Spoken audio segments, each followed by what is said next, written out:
Lynn, this question comes from a member of the President's economic team.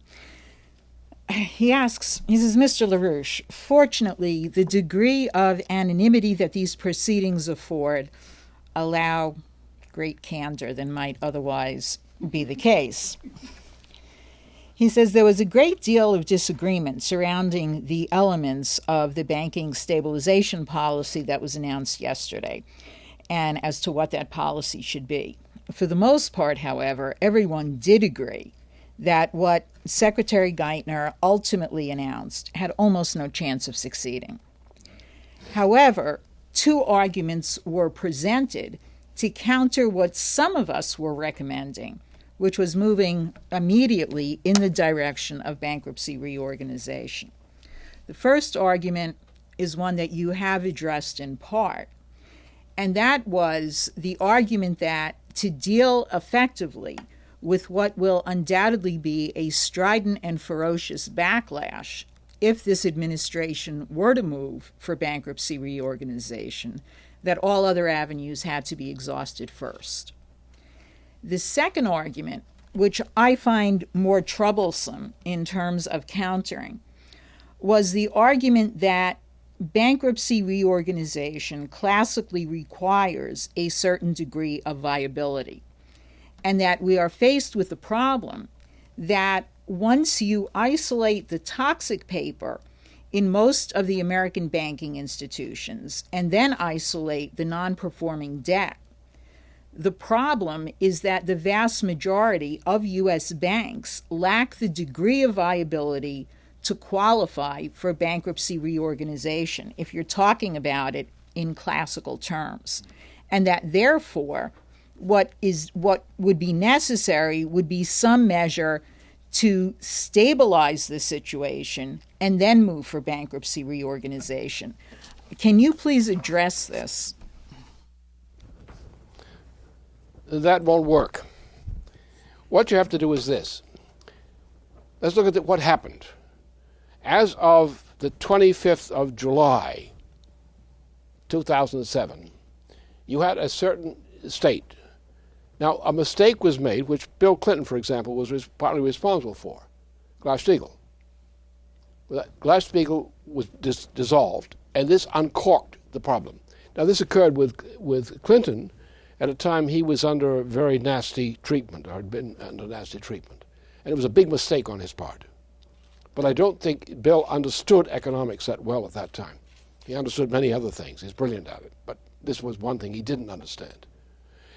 It was a terrible mistake. All right, now what happened is, at the time, I submitted and we had massive support in states and counties throughout the United States for my proposal for bankers, homeowners, and Bank Protection Act.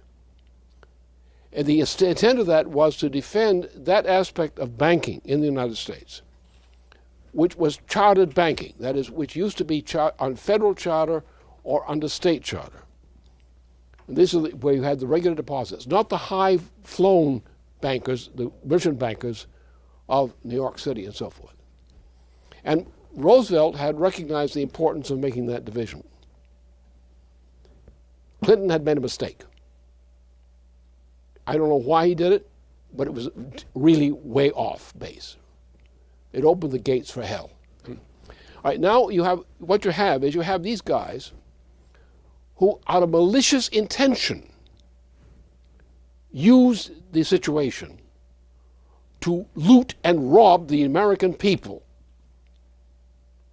with this high binder operation through the so-called New York crowd. Now, this was a crime because the intention to do something which is against the common good is a crime.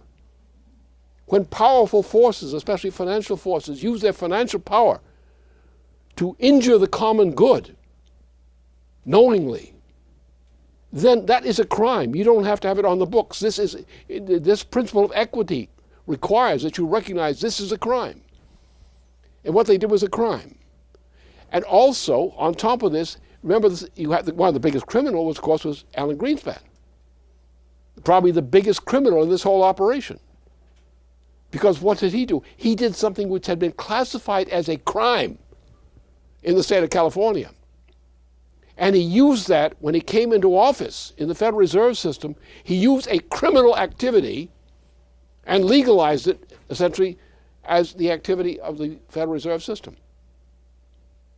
That is the use of financial derivatives. This is gambling. So what happened is we had legalized gambling by the legalized gamblers of New York City and elsewhere and of the world, who were looting the people of the world, starving them, ruining their countries, a locust plague. This was a crime. It's a moral crime against humanity in its effect. Do you think that we owe anything to any of these characters? Of these kinds of bankers? We don't owe a thing to them. They should get nothing. They robbed the country. Are we going to pay them for their claims to enjoy the benefits of robbery, of thievery, of looting? No, we have to protect. Our job is to defend the nation, to defend our republic and its people against all predators. And what are these? These were international predators coming in and looting our country, destroying it, ruining our people, destroying jobs, destroying health care, everything. You think these guys in a principle of equity have anything coming to them except punishment? They should consider themselves lucky to be allowed to walk away with nothing. Now, I tell our politicians in Washington that about 90% or something like that of the American people agree with me. Unfortunately, Washington is organized in a way that some of the leading politicians do not agree with me. And the thieves, who are high-binder thieves, who are trying to fly with their golden parachutes, don't agree with me either. But these are the thieves. Alibaba and the 40 thieves. Only this is 40,000 thieves or 40 million thieves. And they're international. They're parasites.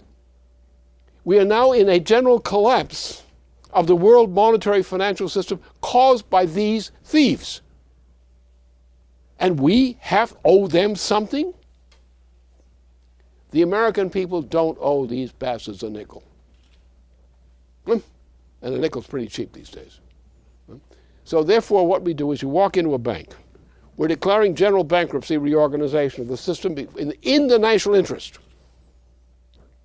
Fundamental interest of the United States. Fundamental interests of other nations. We all walk in there. Now, we've got some bankers who know how to do this. You walk in, you look at the accounts. What's that account? Oh, that's a normal banking account, a mortgage or something else. That's protected. And the management who's competent in managing this stays on the job. That's protected. These other guys, they want something, you get something. You know what they get? Bumpkus. That's what they get. They get nothing. They don't have anything coming to them. They already stole as much as more than should be allowed. You're going to pay the robbers, for what you caught them stealing? No. What you do is you walk into every bank. If that bank is an institution, it has depositors in it, of depositors, under the conditions which conform to the standard of chartered banking, state and federal. That bank has a relationship to the community. That bank's going to be defended. We don't care how bankrupt it is. We're going to defend it. We're not going to pay $700 billion or whatever to bail this out. We're going to protect that bank and every bank like it. We're going to protect the savings bank, the savings, the depositors in that. We're going to protect the legitimate interests of chartered banking, one at a time. And we have enough expert bankers in the Federal Reserve System and other places who are competent, who know how to do that. And we're going to empower them to do that. That's why I need a reform which goes to a national banking system. We need to put the Federal Reserve System, which is bankrupt, into bankruptcy reorganization.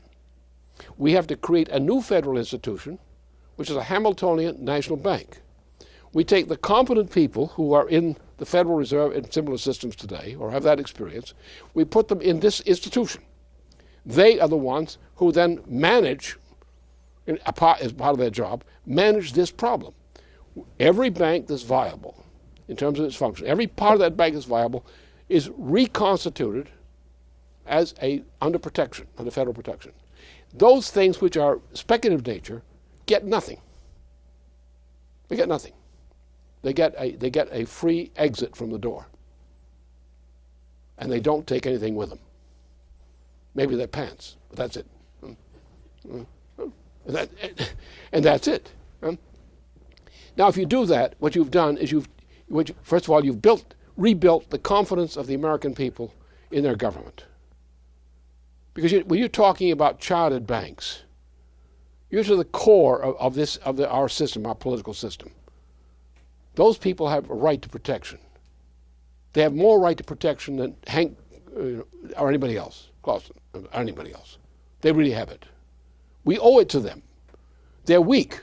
They don't have government power. But they're citizens. They're entitled to protection of their rights. We protect their rights.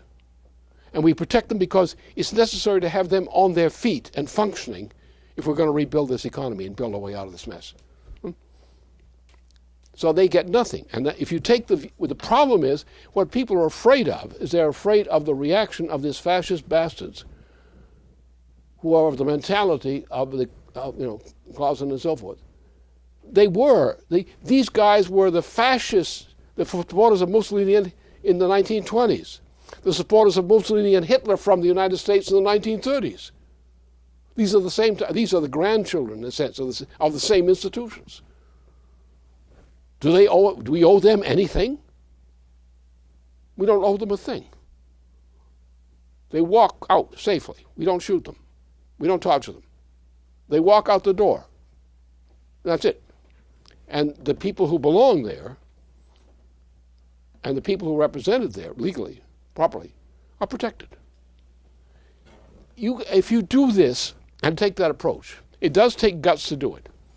And I think the lack of guts is the question you have to raise here in this connection. If you do this, you're going to have the support of the great majority of the American people. And that you're going to have the kind of support that a president needs. And that's the way you have to go. You say, is there a risk involved? Of course there's a risk involved. You're up against fascists. What do you expect with fascists? You have people like the late vice president. We have 8 years of the worst administration in U.S. history since the beginning of the Civil War. For 8 years of hell under totally corrupt and evil administration, which is where this thing developed the way in the extreme it did. So therefore, we take a chance. We take a chance with the American people. We defend them. We ask them to defend our government.